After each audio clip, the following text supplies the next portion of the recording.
भारत में संवैधानिक अड़चन राज्य और केंद्र की संवैधानिक इश्यूज उठे हैं। क्यों आईपैक ममता बनर्जी के जैन के ऑफिस में जो ईडी का रेड पड़ा और वेस्ट बंगाल के पुलिस कमिश्नर ने ईडी के अधिकारी को अरेस्ट करने के लिए वारंट जारी कर दिया और ईडी हाई कोर्ट से सुप्रीम कोर्ट में जाकर के पुलिस कमिश्नर और ममता बनर्जी के खिलाफ आईपैक के खिलाफ में सुप्रीम कोर्ट में याचिका दाखिल किया है, जो केंद्र और राज्य के अधिकार को एक दूसरे को चुनौती देता है। और 1951 और 2023 और ये सवाल आज खड़े हुए हैं। तो केंद्र और राज्य का कॉर्डिनल रिलेशन होने की ज़रूरत है, लेकिन इलेक्शन कमीशन और ईडी और सीबीआई इनकम टैक्स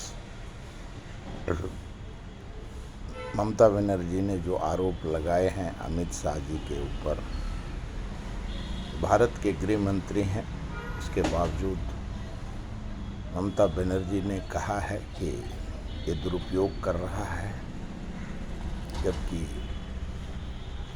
ईडी वित्त मंत्रालय के अंदर आता है। सभी अनकॉन्स्टिट्यूशनल फैसला अमित शाह लेता है सरकार गिराने के लिए, राजनीतिक पार्टी को दबाने के लिए। और सुप्रीम कोर्ट में चुनौती, सुप्रीम कोर्ट ने कल नोटिस जारी किया है केंद्र सरकार, ईडी, सीबीआई और ममता बनर्जी और पुलिस कमिश्नर वेस्ट बंगाल को।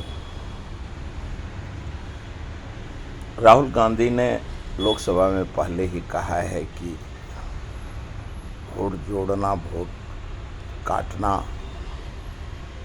जिस प्रकार से इलेक्शन कमीशन कर रहा है उसके ऊपर हम जिस दिन सत्ता में आएंगे, जिस दिन से ये गलत बिल पास किया है उसी दिन से हम उसके ऊपर एक्शन लेंगे। लेकिन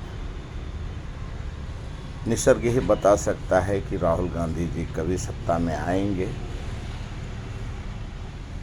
लेकिन सवाल 4 करोड़ 17 करोड़ 41 लाख में 4 करोड़ 50 लाख रीडेबल मशीन से एसआईआर के द्वारा काटा गया है उत्तर प्रदेश में, जिसमें आम आदमी पार्टी के एमपी संजय सिंह ने सवाल उठाए हैं।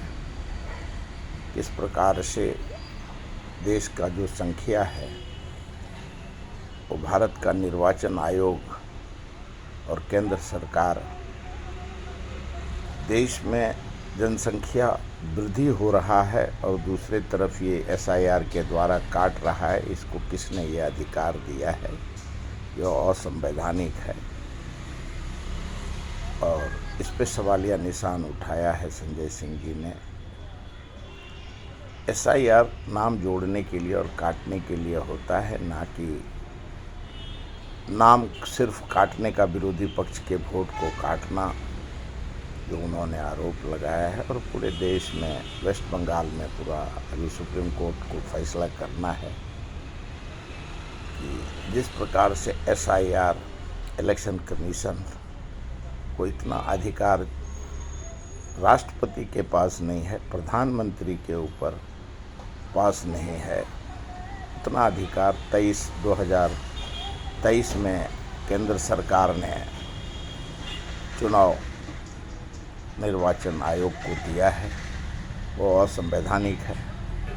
क्यों उसके ऊपर एफआईआर नहीं हो सकता? ये असंवैधानिक है।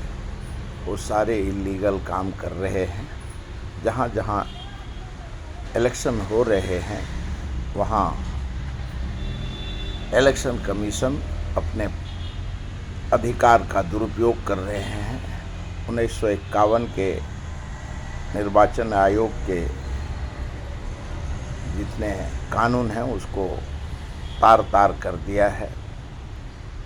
कांग्रेस ने जो आरोप लगाया है भारतीय जनता पार्टी पे, ममता बनर्जी ने वही बात कही है। देश में अभी नाम जोड़ना, काटना और चुनाव आयोग निष्पक्ष नहीं है। ईडी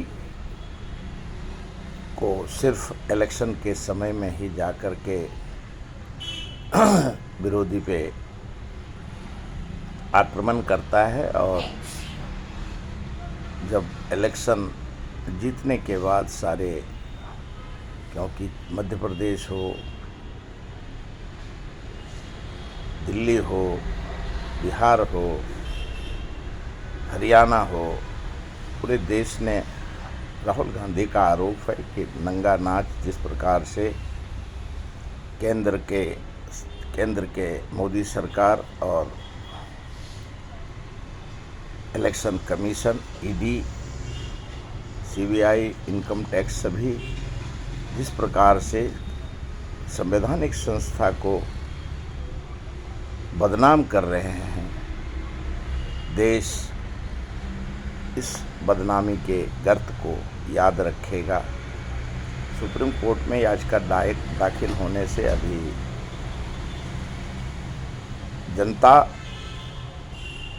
हतोत्साह है। राजनीति पार्टी में केंद्र और राज्य सरकार के अधिकार के ऊपर 140 करोड़ जनता में चर्चा है। आगे देखना है सुप्रीम कोर्ट किस प्रकार का, क्योंकि आरवली और कुलदीप सेंगर के केस में सुप्रीम कोर्ट ने अपनी भूमिका निभाई और अभी कलकत्ता हाई कोर्ट का और वेस्ट बंगाल और केंद्र सरकार, राज्य सरकार में क्या संवैधानिक संस्था कोई आज बना नहीं है। ये आज़ादी के बाद संविधान पीठ ने बताया है और बनाया है, उसकी रक्षा करनी न्यायपालिका की है। और अब भारत का जनता सुप्रीम कोर्ट के केंद्र और राज्य सरकार के अधिकारों के ऊपर फैसला जो आएगा उस पे देश का जनता टकटकी लगाए देख रहा है।